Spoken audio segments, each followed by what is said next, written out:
तो student of class 12th, जैसा कि आप केमिकल काइनेटिक्स के बारे में अभी तक काफ़ी बातें जान ही चुके हैं, आज के लेक्चर को शुरू करने से पहले मैं एक बार आपको पिछले फार्मूले के बारे में बता दूं जो हमने पिछली बार पढ़ा था, और जो बच्चे आज हमारे साथ नए जुड़े हैं उनके लिए भी इस टॉपिक को समझना आसान रहेगा। तो ज़रा गौर से समझिएगा कि हमने लास्ट लेक्चर में क्या पढ़ा था। हम बात कर रहे थे रेट ऑफ रिएक्शन की। देखिए, ध्यान रखिए, केमिकल काइनेटिक्स का मतलब होता है हमारे केमिस्ट्री की वो ब्रांच जो रेट ऑफ रिएक्शन और उसको अफेक्ट करने वाले फैक्टर्स के बारे में बताती है, उसे केमिकल काइनेटिक्स कहा जाता है। यानी कुछ रिएक्शन फास्ट होती हैं, कुछ रिएक्शन स्लो होती हैं। जैसे रस्टिंग का प्रोसेस है, बहुत स्लो होता है, लेकिन कंबशन रिएक्शन बहुत फास्ट होती है। कागज़ में आग लगाओ, तुरंत ज़माने में आग लगा देगा कागज़, इतनी उसके अंदर आग होती है। तो कुछ रिएक्शन बहुत फास्ट होती हैं, कुछ बहुत स्लो होती हैं, और इन सभी को स्टडी करना, वो कौन कौन से फैक्टर हैं जो इसको अफेक्ट कर सकते हैं, इसे केमिकल काइनेटिक्स के नाम से हम पहचानते हैं। अब केमिकल काइनेटिक्स में पहली डेफिनेशन आती है रेट ऑफ रिएक्शन की। तो हमने इसके बारे में कहा था change in concentration of reactant और प्रोडक्ट पर यूनिट टाइम। हमने जो प्रीवियस क्लास में आपको डेफिनेशन बताई थी उसी को एक बार जस्ट थोड़ा सा समय लेके रिवाइज कर रहे हैं। Change in concentration of reactant and product per unit time, यानी किसी भी रिएक्शन के दौरान किस रफ्तार से रिएक्टेंट की कंसंट्रेशन बदलती है और किस रफ्तार से प्रोडक्ट की कंसंट्रेशन बदलती है। इतना हम जानते हैं कि जैसे जैसे रिएक्शन आगे बढ़ेगी, रिएक्टेंट का अमाउंट डिक्रीज़ होगा और प्रोडक्ट का अमाउंट इंक्रीज़ होगा। तो हम इसको तीन तरह से कह सकते हैं। पहला हम कह सकते हैं change in concentration of either reactant और प्रोडक्ट पर यूनिट टाइम, ये रेट ऑफ रिएक्शन की डेफिनेशन। दूसरी डेफिनेशन आप समझ पाओगे, जैसे जैसे रिएक्शन होगी रिएक्टेंट का अमाउंट डिक्रीज होगा। तो आपकी दूसरी डेफिनेशन क्या बनेगी? Decrease in concentration of reactant per unit time, decrease in concentration of reactant per unit time, ये भी एक डेफिनेशन बनेगी। और जैसे जैसे रिएक्शन होगी प्रोडक्ट का अमाउंट इंक्रीज होगा, और प्रोडक्ट का अमाउंट अगर इंक्रीज होगा तो हम कहेंगे increase in concentration of product per unit time. तो तीन डेफिनेशन में से कोई भी एक डेफिनेशन एग्जाम में लिखी जा सकती है, increase in concentration of product per unit time, और decrease in concentration of reactant per unit time, और change in concentration of reactant और प्रोडक्ट पर यूनिट टाइम। इस तरह से हम रेट ऑफ रिएक्शन को बताते हैं। हमने रेट ऑफ रिएक्शन का एक्सप्रेशन लिखना सिखाया था। Rate is equal to change in concentration upon change in time. हमने आपको ये एक्सप्रेशन बताया था कि कितनी कंसंट्रेशन में बदलाव आता है और क्या चेंज इन टाइम होता है, ये आपसे कहा था। फॉर एग्जाम्पल, आपको ये रिएक्शन दी गई, तो अगर मैं रिएक्टेंट के विद रिस्पेक्ट बता रहा हूँ तो मैं कहूँगा delta A upon delta T. Delta का मतलब change in concentration of A, bracket का मतलब मोलर कंसंट्रेशन यानी मोलैरिटी। और अगर मैं प्रोडक्ट के विद रिस्पेक्ट बताऊंगा so delta B upon delta T, इस तरह से इसको कहा जाएगा। हमने आपसे एक और बात कही थी, जैसे जैसे रिएक्शन होगी प्रोडक्ट का अमाउंट बढ़ेगा तो यहाँ पॉजिटिव साइन माना जाएगा, और रिएक्टेंट का अमाउंट घटेगा। जैसे जैसे रिएक्शन होगी तो रिएक्टेंट का अमाउंट डिक्रीज होगा, और अगर रिएक्टेंट का अमाउंट डिक्रीज होगा तो आप जब भी एक्सप्रेशन लिखेंगे तो रिएक्टेंट टर्म के आगे नेगेटिव साइन लगाएंगे।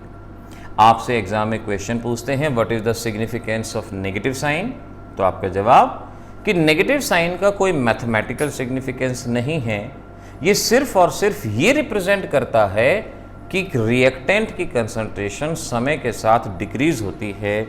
ये सिर्फ और सिर्फ इस बात को रिप्रेजेंट करता है। इस तरह से हमने रेट एक्सप्रेशन लिखना सिखाया था। ये प्रीवियस लेक्चर में आपने सीखा।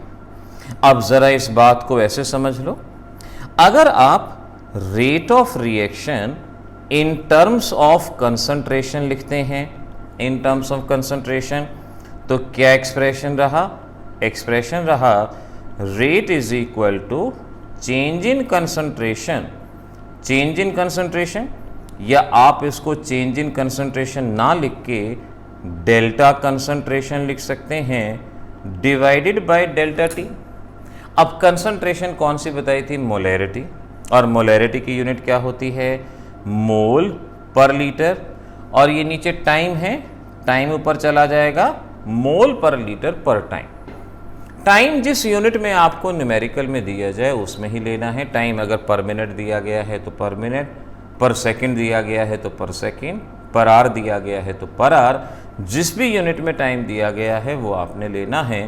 तो रेट ऑफ रिएक्शन अगर कंसंट्रेशन के टर्म में बता रहे हैं, लिक्विड के केस में कंसंट्रेशन की टर्म में ही बताई जाती है, लेकिन अगर आपको गैस दी गई है तो गैसेस के केस में हम प्रेशर का भी इस्तेमाल करते हैं और कंसंट्रेशन का भी। तो अब हम कहेंगे rate in terms of pressure, और पार्शियल प्रेशर भी आप इसको कह सकते हैं। न्यूमेरिकल में अगर आपको प्रेशर दिया गया है तो आपको rate of reaction in terms of pressure बताना होगा, और फार्मूला बनेगा चेंज इन प्रेशर और change in partial pressure divided by change in time. Pressure की यूनिट एटमॉस्फेयर या बार, तो एटमॉस्फेयर टाइम इनवर्स, ये हमारे पास दो यूनिट यहाँ पर आ गई, एटमॉस्फेयर टाइम इनवर्स। तो जो बच्चे आज नए जुड़े हैं वो इस बात को पहचान लें कि रेट ऑफ रिएक्शन दो तरीके से बताई जा सकती है। इन टर्म्स ऑफ कंसंट्रेशन, अगर न्यूमेरिकल में मोल या मोलैरिटी गिवन है तो ये मेथड, और अगर न्यूमेरिकल में प्रेशर गिवन है तो चेंज इन कंसंट्रेशन या change in pressure upon change in time, आप इस फार्मूले का इस्तेमाल करेंगे। पहली वाली रेट को हम rate in mole per litre per time भी बोलते हैं, और दूसरे वाली रेट को हम rate in atmosphere per time भी बोलते हैं।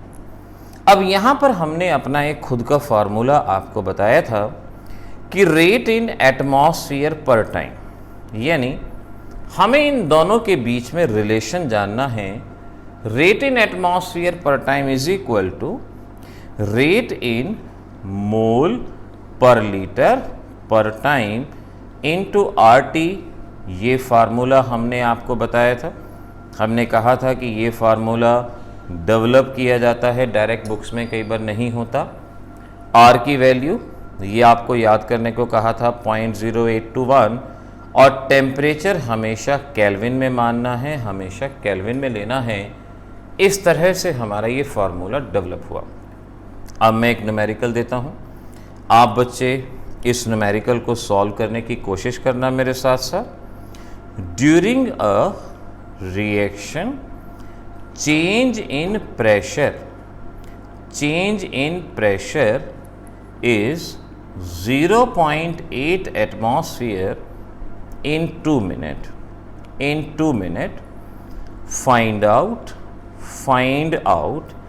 number 1 rate in atmosphere per time, and number 2 rate in mole per liter per time at 27 degree centigrade. ये आपसे कहा गया। अब आपको ये क्वेश्चन दिया गया। अब देखो, अगर आप बच्चे ट्राई कर सकते हो तो ज़रूर ट्राई करो। आपके पास ये 3 फार्मूले हैं और ये आपके पास क्वेश्चन है। आप में से काफ़ी बच्चे पीछे बैक क्लासेस काफ़ी उन्होंने अटेंड की हैं, तो वो इस बात को, इस क्वेश्चन को करने की कोशिश कर सकते हैं।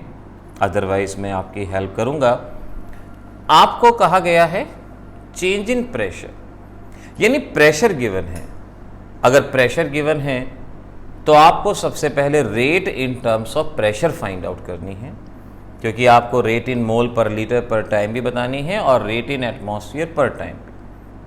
तो अगर आपको प्रेशर गिवन है तो आपको पहले rate in terms of pressure बतानी है, और जब rate in terms of pressure आ जाएगी, यानी rate in terms of atmosphere per time आ जाएगी, तो आपको रेट इन एटमॉस्फेयर पर मोल पर लीटर आपको फाइंड आउट करनी है। तो पहले हम देखते हैं rate in terms of pressure. तो हमारे फर्स्ट पार्ट का आंसर होगा rate is equal to change in pressure upon change in time.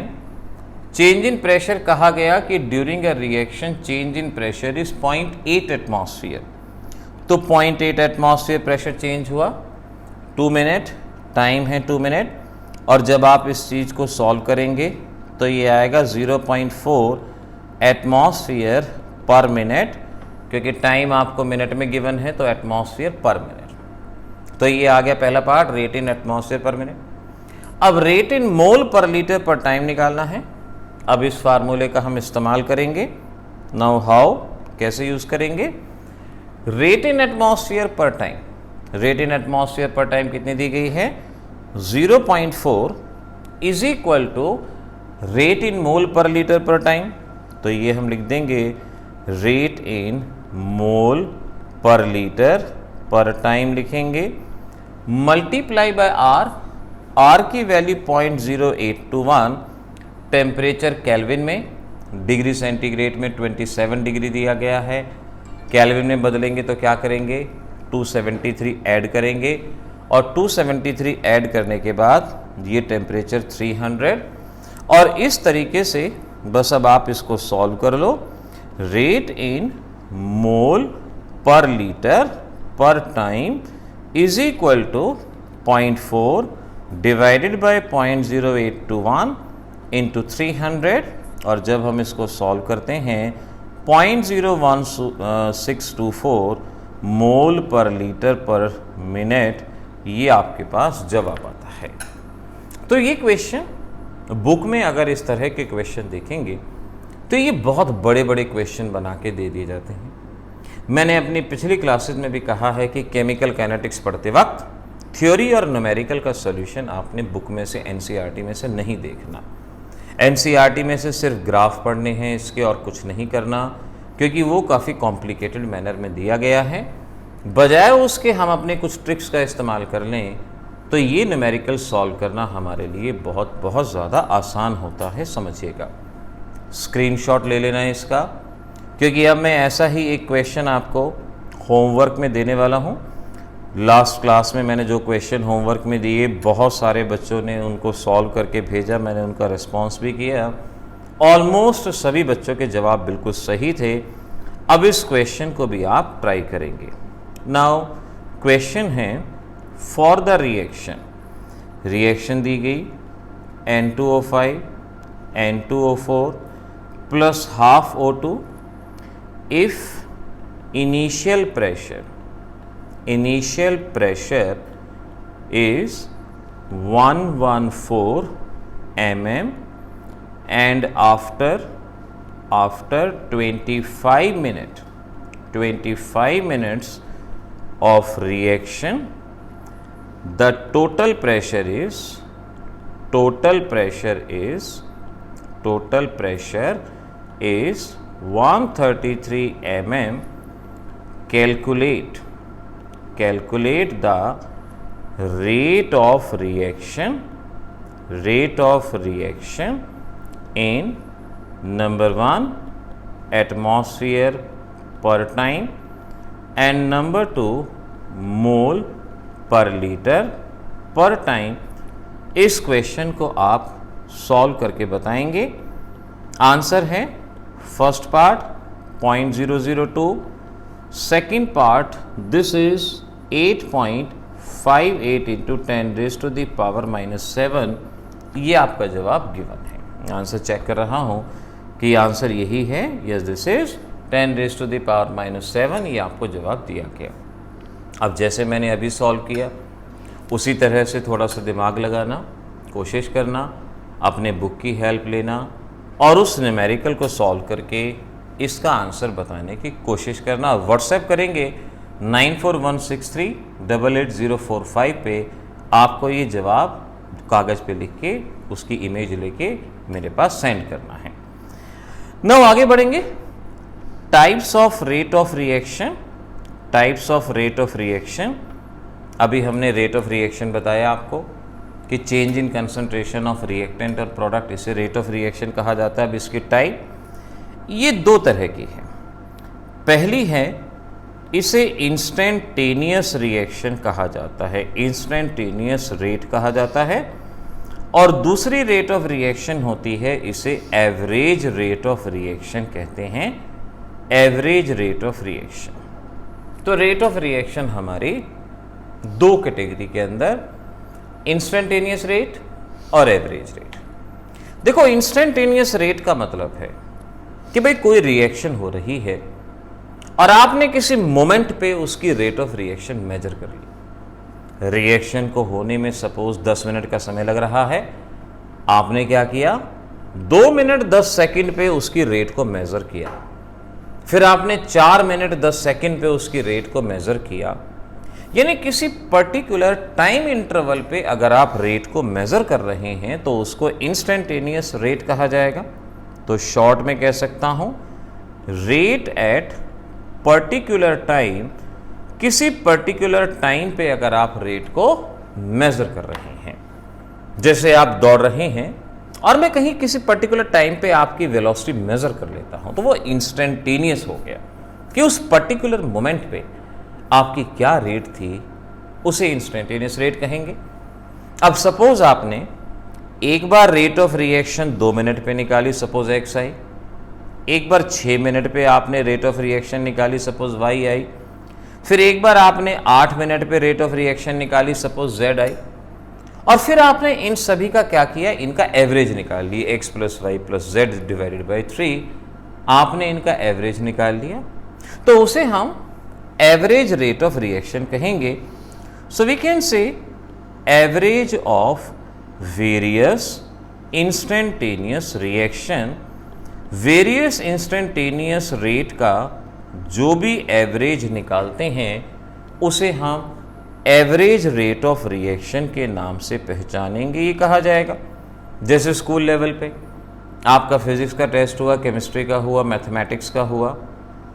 अब जो फिजिक्स में अपने पर्टिकुलर नंबर हैं, केमिस्ट्री में पर्टिकुलर नंबर हैं, मैथ में पर्टिकुलर, और हम इनका एवरेज निकाल देते हैं, वो आपकी एवरेज परसेंटेज हो जाती है।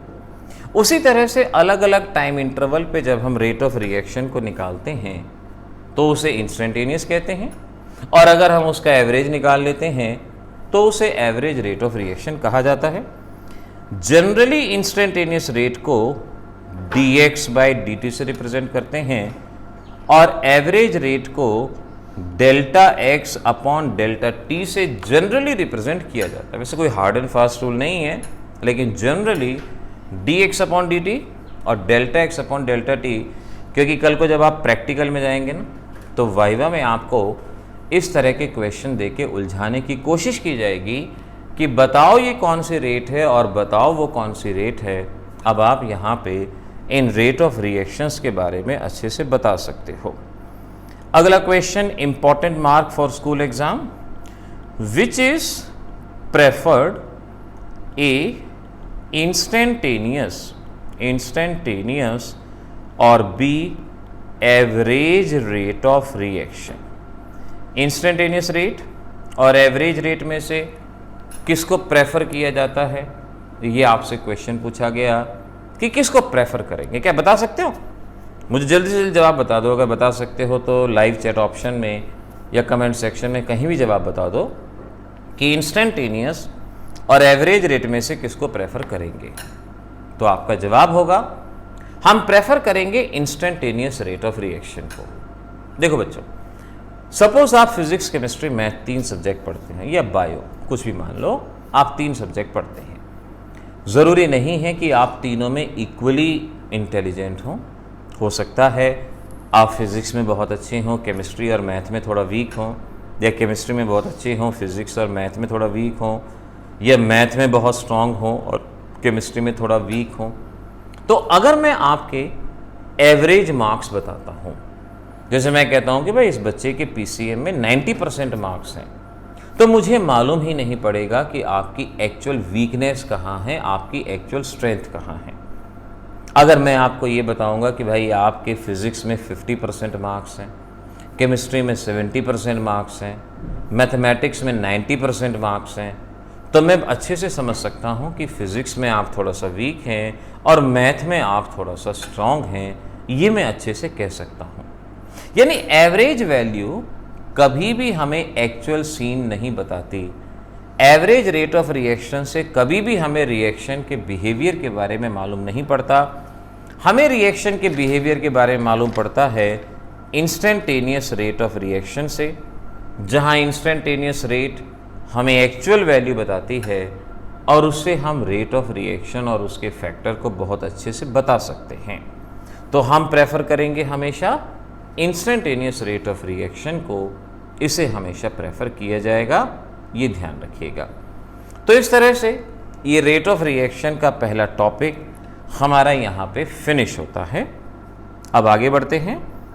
अगला हमारा टॉपिक है effect of concentration on rate of reaction. Effect of concentration on rate of reaction, यानी कंसंट्रेशन का रेट ऑफ रिएक्शन पे क्या इफेक्ट होगा। आप रिएक्टेंट का अमाउंट बढ़ाओगे या कम करोगे, वो किस तरह से अफेक्ट करेगा। आप सोच के देखो, आपके पास एक वुडन पीस है, ऊपर ऑक्सीजन का अमाउंट बहुत कम है, आप आग जलाते हैं। अगर ऑक्सीजन की अवेलेबिलिटी बहुत कम होगी तो आग भी बहुत धीरे धीरे जलेगी, कंबशन का प्रोसेस स्लो होगा। लेकिन अगर आप वहां पे बहुत ज़्यादा ऑक्सीजन डाल देते हैं तो कंबशन का प्रोसेस एकदम से होगा, फास्ट होगा। यानी अगर ऑक्सीजन का अमाउंट कम है तो कंबशन स्लो है, ऑक्सीजन का अमाउंट ज़्यादा है तो कंबशन फास्ट है। इसका मतलब ये हुआ कि rate of reaction is affected by concentration, कि कंसंट्रेशन का कुछ ना कुछ रेट ऑफ रिएक्शन पे अफेक्ट होता है। नॉर्मल देख लो, पढ़ाई में अगर आपकी कंसंट्रेशन है, पूरे कंसंट्रेशन से पढ़ाई कर रहे हो तो ज़्यादा सिलेबस कवर कर पाओगे। लेकिन अगर आपका मन विचलित है, अगर आप इधर से उधर विचलित हो रहे हैं, फुर्सत नहीं है, तो उस लेवल पे आपकी पढ़ाई इतनी बेटर नहीं हो पाती। तो कंसंट्रेशन रेट ऑफ रिएक्शन को अफेक्ट करती है अलग अलग ढंग से। अब यहाँ पहला मेथड दिया गया जिसे लॉ ऑफ मास एक्शन कहा गया। लॉ ऑफ मास एक्शन, हमारे पास दो लॉ हैं जो कंसंट्रेशन के इफेक्ट को बताते हैं। Law of mass action equilibrium में क्लास 11th में आपने पढ़ा हुआ है, और हमारा ये लॉ कहता है कि rate of a chemical reaction is directly proportional to product of concentration of reactant. Product of concentration of reactant raise to the power coefficient, ये हमारा लॉ कहता है raise to the power coefficient. यानी according to this law किसी भी reaction की rate reactant की concentration या product of concentration of reactant raise to the power their coefficient के ऊपर डिपेंड करती है। फॉर एग्जाम्पल, आपके पास रिएक्शन है twice HI gives you H2 and I2, और इसके लिए आपको लॉ ऑफ मास एक्शन का एक्सप्रेशन लिखना है। तो आप कैसे लिखेंगे? आप लिखेंगे रेट डायरेक्टली प्रोपोर्शनल टू, अब रिएक्टेंट एक ही है तो कंसंट्रेशन ऑफ HI, हमेशा कंसंट्रेशन को स्क्वायर ब्रैकेट में शो करना है, raise to the power coefficient, और इस तरह से हमारा ये एक्सप्रेशन यहाँ पे लिखा जाएगा। यानी rate of reaction HI power 2। अगर आप HI की कंसंट्रेशन डबल करते हैं तो 2 2 ज़ा 4, रेट ऑफ रिएक्शन कितनी हो जाएगी? 4 टाइम। अगर आप इसकी कंसंट्रेशन ट्रिपल करते हैं सो 3 3 ज़ा 9, रेट ऑफ रिएक्शन 9 टाइम्स हो जाएगी। क्या बताएंगे? अगर आप इसकी कंसंट्रेशन को 4 टाइम्स करते हैं तो रेट ऑफ रिएक्शन पे कितना फर्क पड़ेगा? 4 × 4 16 टाइम्स रेट ऑफ रिएक्शन पे फर्क पड़ेगा। तो इस तरह से हम रिएक्शन का एक्सप्रेशन लिखना सीखेंगे। सपोज हमारे पास एक और रिएक्शन है जैसे twice A + B gives you A to B। आपको ये एक्सप्रेशन लिखने आने चाहिए क्योंकि आगे न्यूमेरिकल्स में इसका इस्तेमाल होगा। तो rate is directly proportional to product of concentration of reactant. हमारे पास दो रिएक्टेंट हैं, तो हम ऐसे लिखेंगे rate of reaction directly proportional to concentration of A raise to the power coefficient into concentration of B raise to the power coefficient, यानी rate product of concentration of reactant raise to the power coefficient. इस तरह से हम law of mass action के बारे में यहां पर लिखेंगे। बहुत सालों तक लॉ ऑफ मास एक्शन माना जाता रहा, साइंटिस्ट इसको फॉलो करते रहे, लेकिन फिर इसकी एक लिमिटेशन सामने आई। लिमिटेशन सामने ये आई कि it was applicable for elementary reaction. हमारा ये लॉ सिर्फ और सिर्फ एलिमेंट्री रिएक्शन, एलिमेंट्री का मतलब है वन स्टेप रिएक्शन, ऐसी रिएक्शन जो सिर्फ और सिर्फ वन स्टेप में होती थी, हमारा ये लॉ वहीं एप्लीकेबल था। लेकिन अगर कोई रिएक्शन एक से ज़्यादा स्टेप में हो रही है तो वहाँ पर ये लॉ पूरी तरह से एप्लीकेबल नहीं था। तो लॉ ऑफ मास एक्शन की डेफिनेशन आपको याद करनी है, फिर आपको इसकी लिमिटेशन याद करनी है कि it was applicable only for the elementary reaction यानी सिंगल स्टेप रिएक्शन, और कॉम्प्लेक्स रिएक्शन, कॉम्प्लेक्स का मतलब जो एक से ज़्यादा स्टेप में होती हैं, मल्टी स्टेप रिएक्शन में ये एप्लीकेबल नहीं था। इस पॉइंट को आपने यहाँ पर याद रखा। तो मल्टी स्टेप रिएक्शन में कौन सा लॉ एप्लीकेबल था? उसे हम कहते हैं rate law. Now this is very very important, rate law. अब जरा रेट लॉ को समझने की कोशिश करते हैं, आखिर ये लॉ क्या कहता था। अब देखो ये लॉ कहाँ एप्लीकेबल था? Multi step.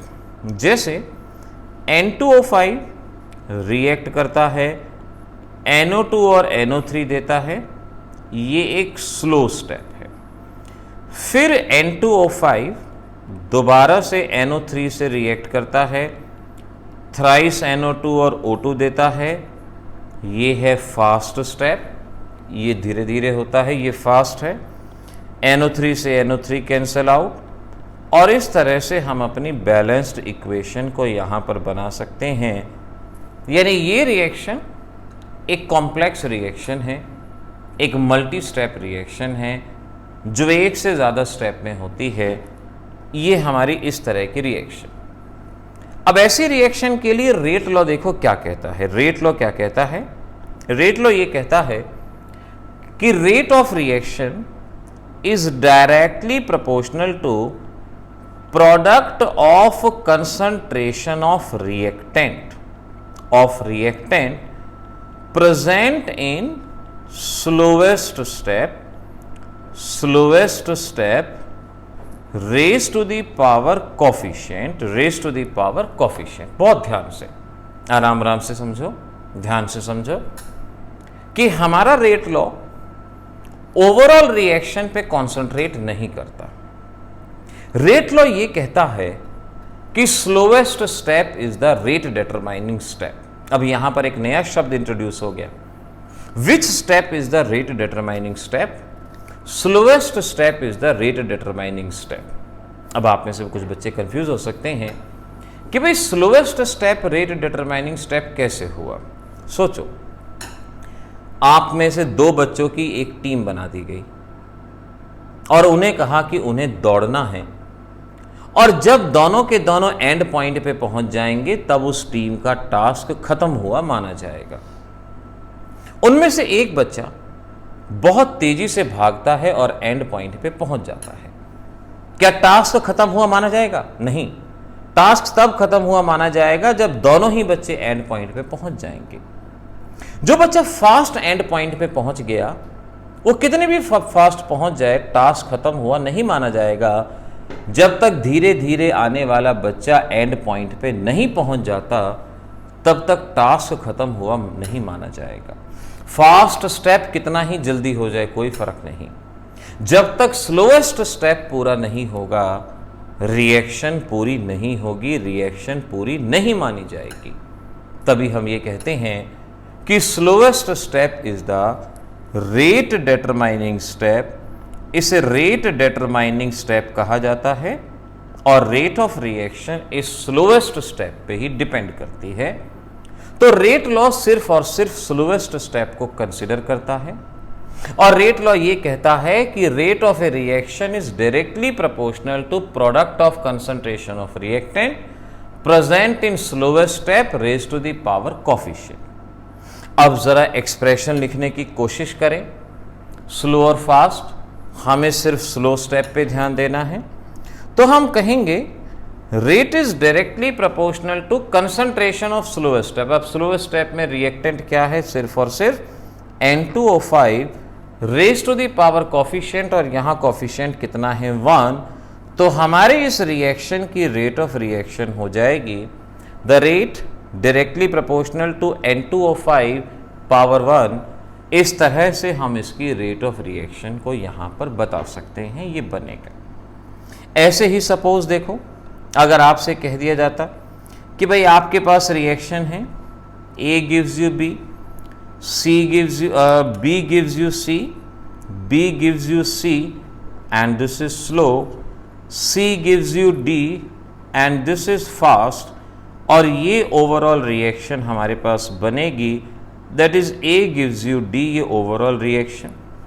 अब आपसे कहा कि भाई बताओ इस रिएक्शन के लिए रेट लॉ हमारे पास क्या बनेगा? रेट लॉ क्या बनेगा? तो स्लोएस्ट स्टेप में कौन था आपके पास? Reactant B।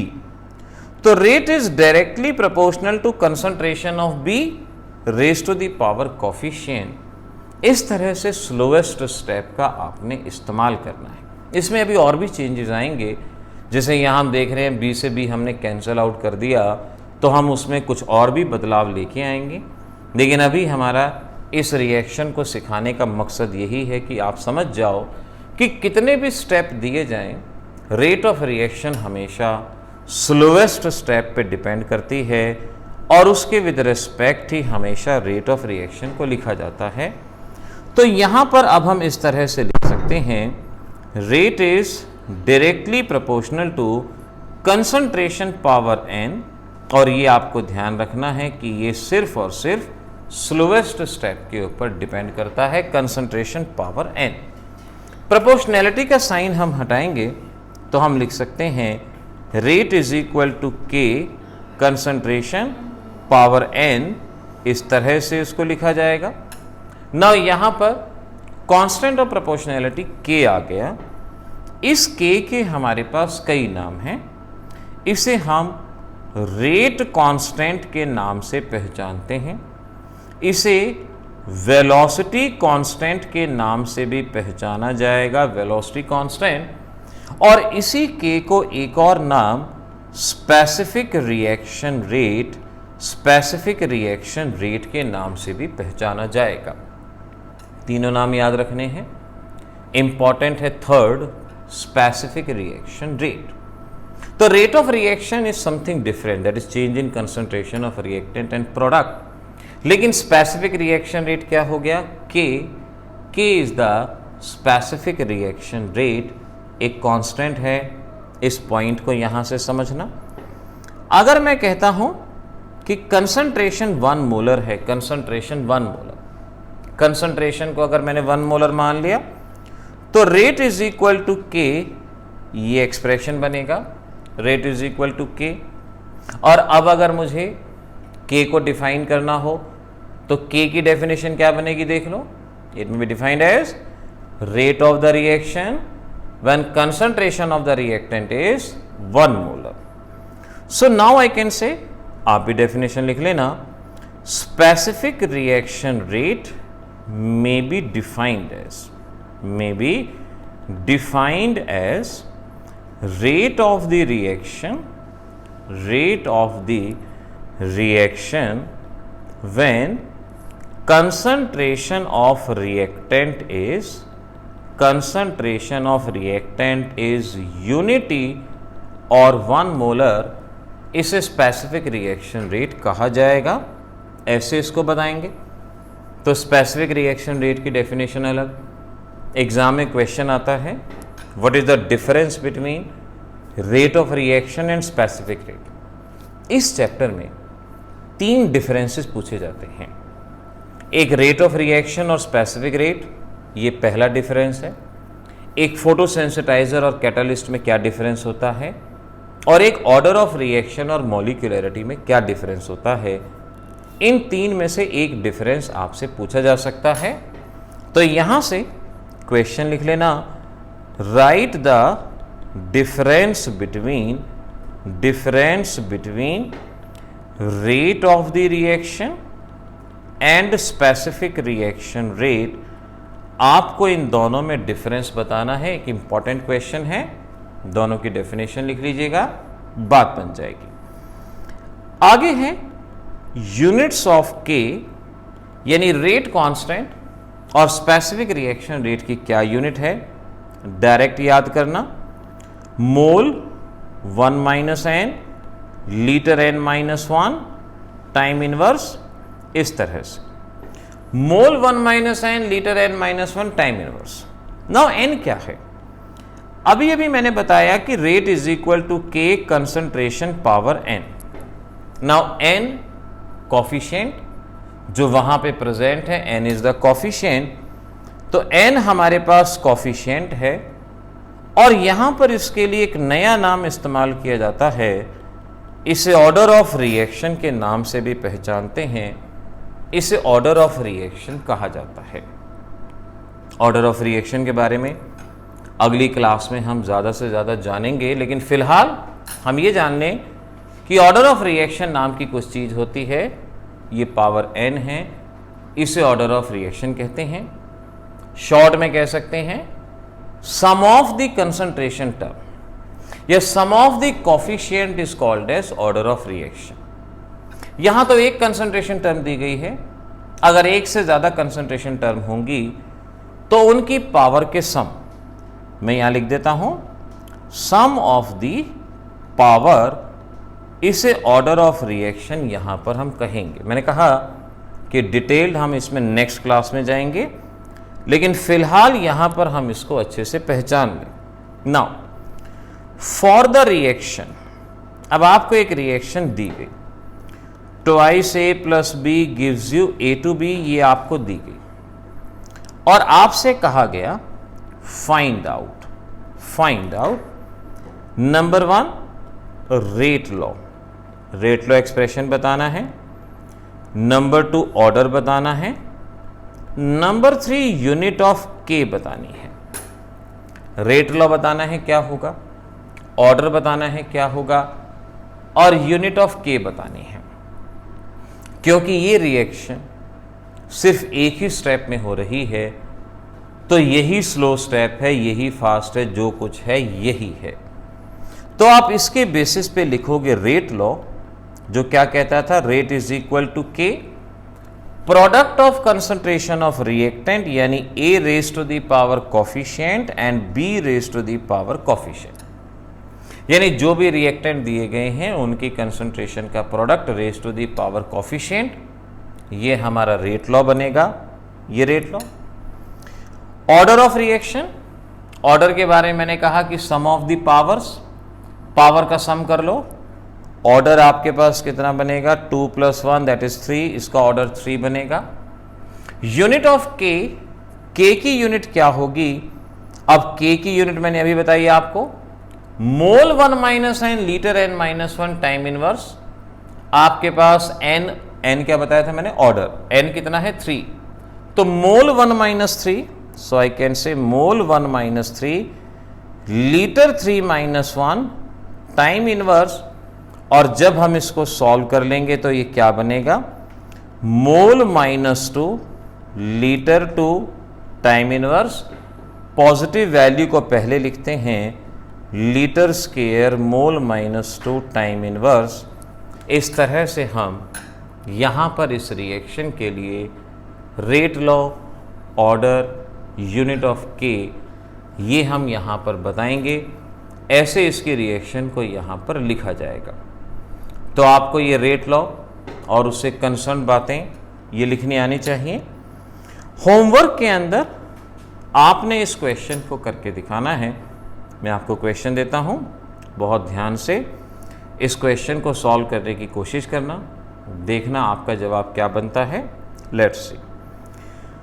For the reaction, अब कोई रिएक्शन है O3, this is O3 gives you O2 plus O, और फिर सपोज मैं यहां कहता हूं कि this is O3 plus O gives you twice O2। ये है आपका स्लो स्टेप, ये है आपका फास्ट स्टेप। आपको बताना है find out number 1 rate of reaction, number 2 order of reaction, and number 3 units of के। ये 3 चीज़ें यहाँ से देख के आपको बतानी है कि ये तीनों चीज़ें क्या होंगी। रिएक्शन जिस तरह से दी जाए आपने उस तरह से सॉल्व करना है। रिएक्शन के कई तरह के मैकेनिज्म प्रपोज्ड होते हैं। यहाँ सपोज मैंने इस रिएक्शन के लिए एक मैकेनिज्म दिया है, स्लो स्टेप फास्ट स्टेप, तो ज़रा यहाँ से इसको देख के सॉल्व करने की कोशिश करेंगे।